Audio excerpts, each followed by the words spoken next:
Hello everyone, मैं आप सभी का अपने चैनल पर स्वागत करता हूं।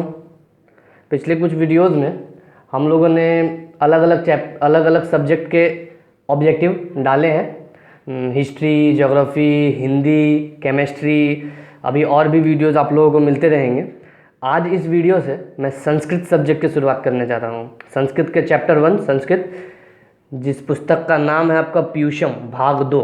पीयूषम भाग 2 ये आपकी पुस्तक का नाम है। इसका जो पहला चैप्टर है मंगलम, इसका पहला चैप्टर क्या है? मंगलम। उसके टॉप 20 ऑब्जेक्टिव मैं आज आप लोगों को बताने जा रहा हूं। ये परीक्षा के दृष्टिकोण से महत्वपूर्ण हो सकते हैं, आप लोग इसे अच्छे से नोट कर लीजिएगा। तो इसे स्टार्ट करें, ऑब्जेक्टिव को स्टार्ट करें। इससे पहले मैं चाहूँगा कि आप लोग हमारे चैनल को सब्सक्राइब कर दें, लाइक करें, अपने फ्रेंड्स के साथ इसे शेयर करें। तो मैं आपका ज़्यादा समय नहीं लूँगा, बस कुछ ही मिनटों में हम ये सारे के सारे ऑब्जेक्टिव देख लेंगे। तो वीडियो के अंत तक हमारे साथ बने रहें। चलिए स्टार्ट करते हैं। पहला सवाल क्या है? मंगलम पाठ में कितने मंत्र हैं?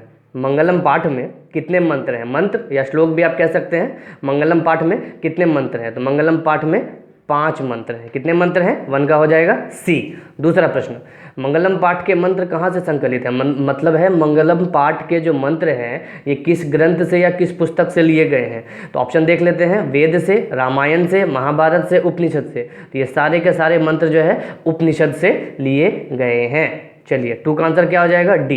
क्वेश्चन नंबर 3, सभी तपस्याओं का परम लक्ष्य क्या है? जितनी भी तपस्याएं की जाती है उसका परम लक्ष्य क्या होता है, ये हमारा प्रश्न है। ऑप्शंस देख लेते हैं। आत्मा, परमात्मा, धन या सुख। तो सभी तपस्याओं का परम लक्ष्य क्या है? अंतिम लक्ष्य क्या है? परमात्मा। तो 3 का आंसर क्या हो जाएगा? बी। क्वेश्चन नंबर 4, सत्य का द्वार किस पात्र से ढका है? सत्य का जो द्वार है वो किस पात्र से ढका है? तो ऑप्शंस देख लेते हैं। सोने के पात्र से, चांदी के पात्र से, तांबा के पात्र से या पीतल के पात्र से। तो सत्य का जो द्वार है वो सोने के पात्र से ढका हुआ है। चलिए क्वेश्चन नंबर 5 की तरफ चलते हैं। क्वेश्चन नंबर 5 क्या है? अणु से भी सूक्ष्म क्या है? अणु से भी सूक्ष्म क्या है? तो ऑप्शंस देख लेते हैं। जल की बूंद, आत्मा, रेत का कण, इनमें से कोई नहीं। तो आपका आंसर क्या हो जाएगा? बी, यानी कि आत्मा। अणु से भी सूक्ष्म है और महान से भी महान है। अगला प्रश्न जो कि हमारा वही है। देखिए महान से भी महान क्या है? तो अभी मैंने आपको बताया आत्मा। 2 ही चीजें हैं यहाँ पर। अणु से सूक्ष्म क्या है? आत्मा। महान से महान क्या है? आत्मा। इन दोनों का उत्तर क्या हो जाएगा? आत्मा।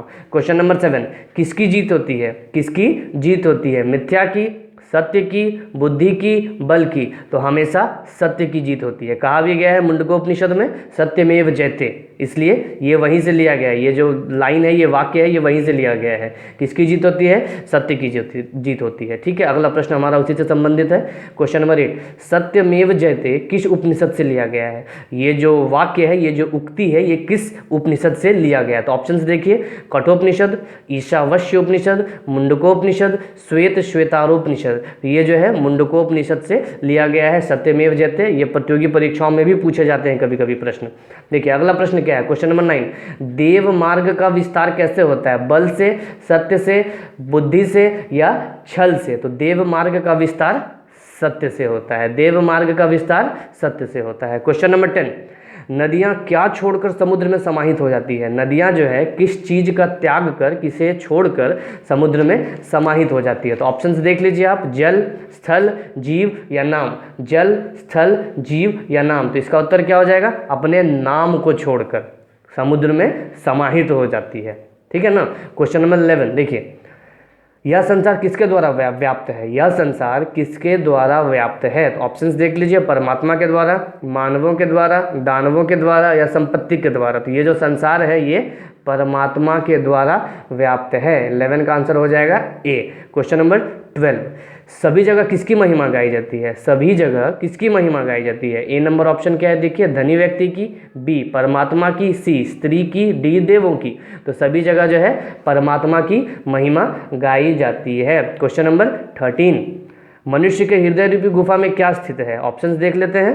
रक्त, रहस्य, आत्मा या इनमें से कोई नहीं। तो मनुष्य के हृदय रूपी गुफा में आत्मा स्थित है। मनुष्य के हृदय रूपी गुफा में क्या स्थित है? आत्मा स्थित है। Question number 14,